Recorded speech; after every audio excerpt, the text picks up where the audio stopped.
This is the IELTS listening test. You will hear a number of different recordings and you will have to answer questions on what you hear. There will be time for you to read the instructions and questions and you will have a chance to check your work. All the recordings will be played once only. The test is in 4 parts. At the end of the test, you will be given 10 minutes to transfer your answers to the answer sheet. Now turn to part 1.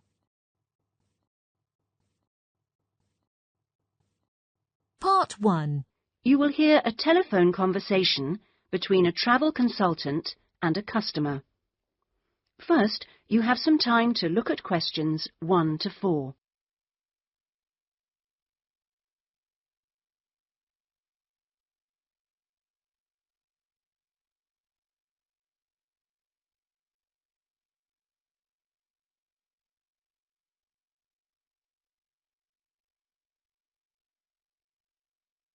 Good afternoon, Dreamtime Travel. How can I help you?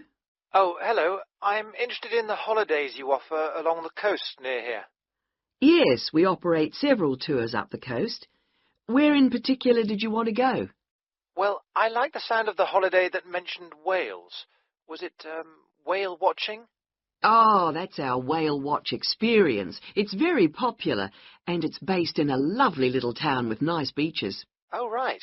And how long does it last? It's 2 days. That includes 4 hours travel time each way from here. Good. I don't want to be away any longer than that. So, is that by coach? Actually, it's by minibus. We like to keep those tours small and personal, so we don't take a whole coachload of people. In fact, we only take up to 15 people on this tour, although we do run it with just 12 or 13. Oh, right. So, do you run these tours often? Well, it depends on the time of year. Of course, in peak times, like the summer holidays, we do them every weekend, but at the moment, it's usually once a month at most. And when is the next one going? Let me see. There's one in 3 weeks' time, which is April the 18th, and then we don't have another one until June the 2nd. All right. And is April a good time to go? Pretty good, though the really good time is later in the year. I have to say, though, that the whale sighting is only one of the many things offered. Really? Yes, the hotel itself where you stay has great facilities. It's called the Palisades. The Paris what? No, it's actually the Palisades. Pallilsades. It's right on the main beach there. Oh, I see. All of the rooms have nice views, and the food is really good there too. Oh, right. Before you hear the rest of the conversation, you have some time to look at questions 5 to 10.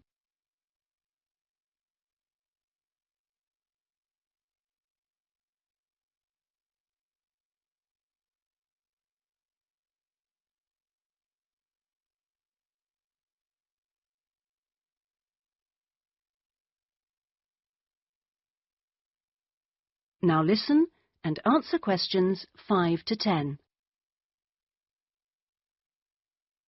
And what about the other things, that are included in the price? Oh, there are lots of things. If you don't want to do the Whale Watch cruise, your guide will take anyone who is interested either on a bushwalk through the national park near the hotel, and there's no extra charge for that, or on a fishing trip. That's an extra $12, I think. And there's also a reptile park in town. That costs more or less the same. No, I think I'd prefer whales to snakes. Yeah. And if you just want to relax, you're free to sit by the hotel pool or go down the beach. Oh, and they also have tennis courts at the hotel, but you have to pay for those by the hour. But there are table tennis tables downstairs, and they're part of the accommodation package. Just speak to your guide. Well, that sounds good. So how much is the basic tour price? At this time of year, it's usually around $300, but let me check. It's actually $280. And the next tour, are there any places on that one? How many people is it for? There are 2 of us. Yes, that should be fine. Can I just mention that we require all bookings to be made at least 14 days before you travel to avoid cancellations of tours? And if you cancel within 7 days of departure, you will have to pay 50% of your total booking. Okay. And you also need to pay a 20% deposit at the time of booking. Can I pay that by credit card? Yes, you can. All right. What I'll do is I'll talk to my partner and get back to you. Fine. So I'll make a provisional booking, shall I? 2 for the whale watch experience. Let me issue you with a customer reference number for when you call back. Do you have a pen? Yes. Okay. It's 39745T. That's T for Tango. When you call back, ask to speak to the tour manager. That's me, Tracy.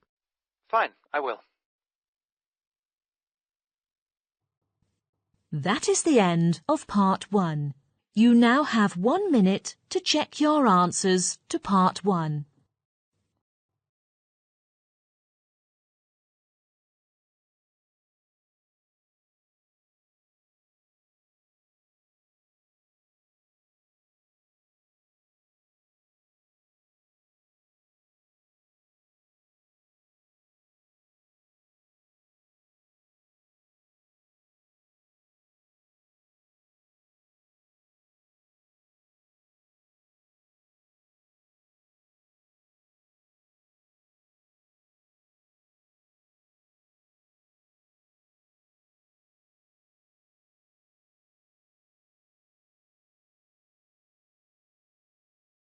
Part 2.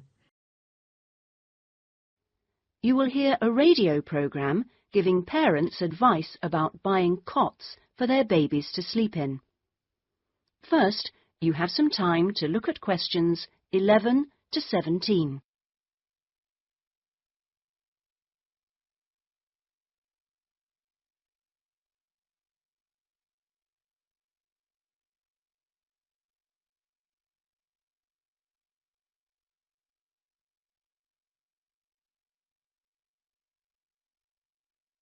Now listen carefully and answer questions 11 to 17. Hello and welcome to today's Buyer Beware program, where we give you some tips on how to spend your money wisely. Now, in today's show, we're looking at beds for children and babies. Let's start by looking at baby cots. That's for children of up to 3 years old. We tested 3 different cots, all in the budget price range, and as usual, we will feature the good points, the problems, and our verdict. The first cot we looked at was by BabySafe, and it had several good points to recommend it.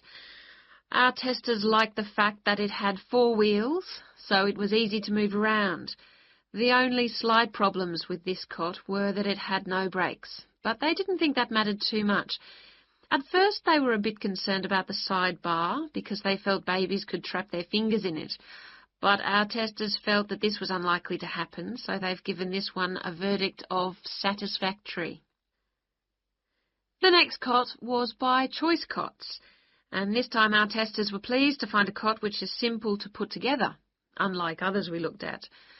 On the minus side, our testers did not like the fact that the side of the cot did not drop down, making it difficult to pick up newborn babies. However, the real problem with this cot was the space between the bars. Our testers found they were too wide and a baby could easily trap his head. We felt this was a real safety hazard, and so we've labelled this one dangerous, I'm afraid. Before you hear the rest of the program, you have some time to look at questions 18 to 20.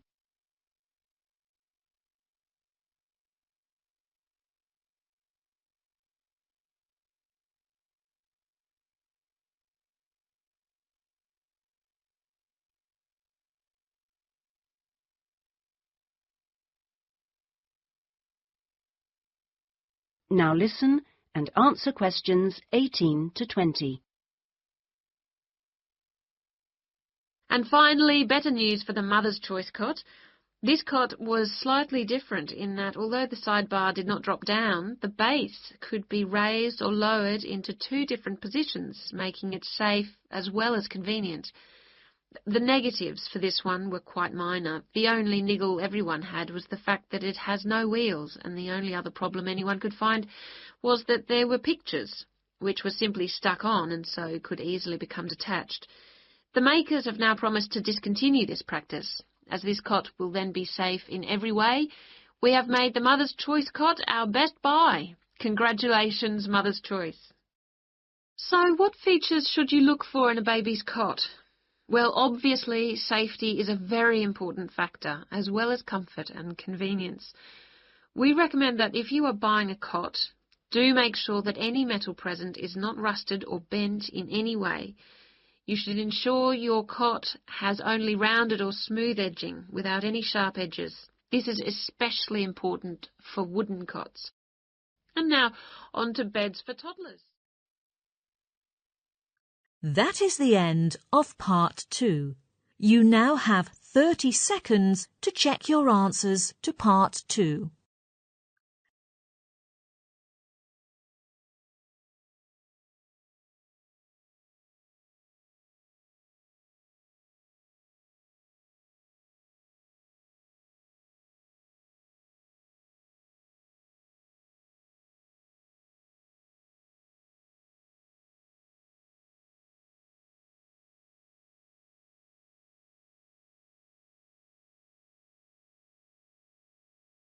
Part 3.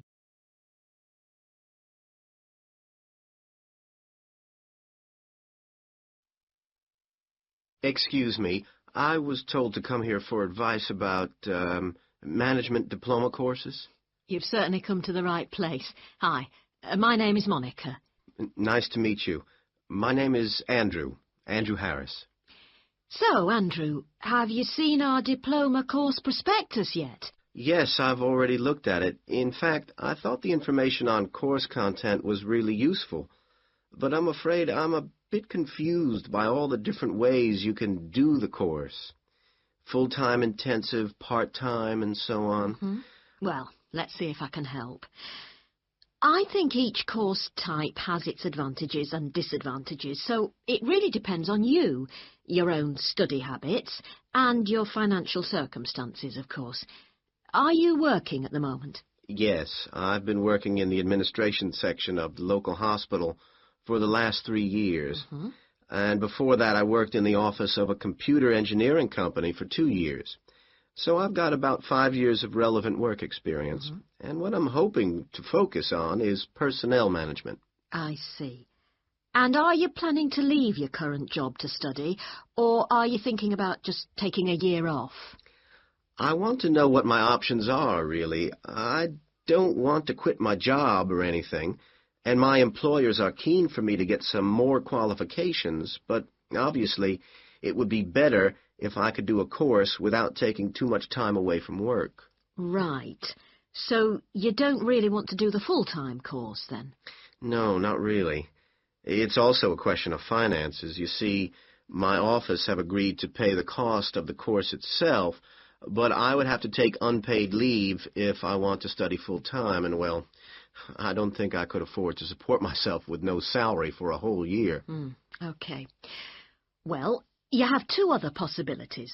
You could either do the part-time course, that would be over 2 years, and you wouldn't have to take any time off work, or you could do what we call a modular course. You could do that in 18 months if you wanted, or longer. It's quite flexible, and it would be up to you. So what does the part-time course involve? For that, you would join an evening class and have a lecture twice a week. Then you'd have to attend a seminar or discussion workshop 1 weekend a month. What kind of coursework would I have to do? Well, it's a mixture. You'd be expected to write an essay each month, which counts towards your final assessment. You have a case study to do by the end of the course, which might involve doing a survey or something like that. And also you need to hand in a short report every 4 weeks. So that's quite a lot of work then, on top of working every day. It sounds like a lot of studying. And really tiring. Yeah, you certainly wouldn't have much free time. Before you hear the rest of the conversation, you have some time to look at questions 26 to 30.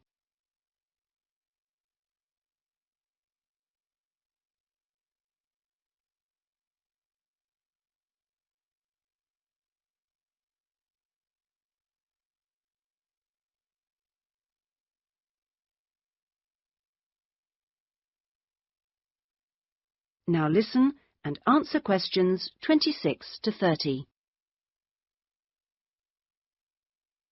What about the modular course? What would I have to do for that? Well, that's where you get the opportunity to study full-time for short periods. That way you can cover a lot of coursework and attend lectures and seminars during the day. And each module lasts for one term, say about 12 weeks at a time. There are obvious advantages in this. The main one being that you can study in a much more intensive way, which suits some people much better. And how many of these modules would I have to do to get the diploma? The current programme is 2 modules, and then you have to choose a topic to work in more depth. But you can base that on your job, and so you don't need to be away from the office. And how long it takes is up to you. Mm-hmm. The important thing is that you don't have to study and work. You can focus on one thing at a time. Yes, I can see that. It certainly sounds attractive. It would be more expensive, though. I mean, I'd have to support myself without pay for each module. That's true, so that might be a problem for you. Look, why don't you talk this over with your employers and then come back? That is the end of Part 3. You now have 30 seconds to check your answers to Part 3.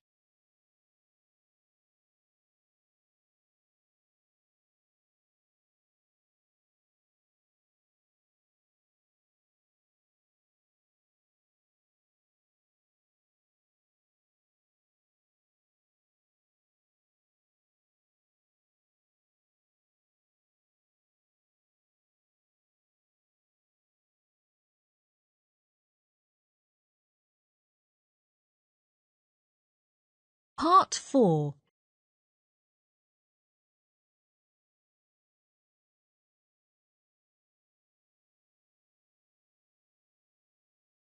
Okay, so we've been looking at the attitudes of various social and cultural groups towards the management of their personal finances, how important they feel it is to save money, and what they save their money for. One aspect that we haven't yet considered is gender. So if we consider gender issues, we're basically asking whether men and women have different attitudes towards saving money, and whether they save money for different things. Back in 1928, the British writer George Bernard Shaw wrote in his Intelligent Women's Guide to Socialism and Capitalism that a man is supposed to understand politics, economics, and finance, and is therefore unwilling to accept essential instruction. He also said, a woman, having fewer pretensions, is far more willing to learn. Now, though these days people might question a lot of the assumptions contained in those statements, recent research does suggest that there are some quite fundamental differences between men and women in their attitudes to economic matters. Let's look at what men and women actually save for. Research studies of women in North America have found that women are far more likely to save for their children's education, and they are also more likely to save up in order to buy a house one day. The same studies have found that men, on the other hand, tend to save for a car, which, by the way, takes a surprisingly large amount of the household budget in North America. But the other main priority for men when saving money is their retirement. When they're earning, they're far more likely to put money aside for their old age than women are. Now, this is rather disturbing, because, in fact, the need for women to save for their old age is far greater than for men. Let's consider this for a moment. To start with, it is a fact that throughout the world, women are likely to live many years longer than men, so they need money to support them during this time.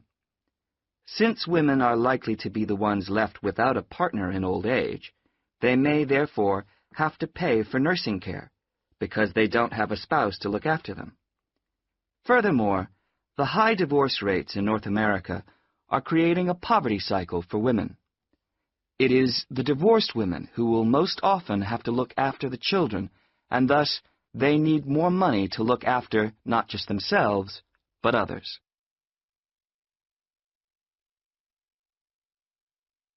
So what can be done about this situation? The population in North America is likely to contain an increasing number of elderly women. The research indicates that at present, for women, it takes a crisis to make them think about their future financial situation. But of course, this is the very worst time for anyone to make important decisions. Women today need to look ahead, think ahead, not wait until they're under pressure.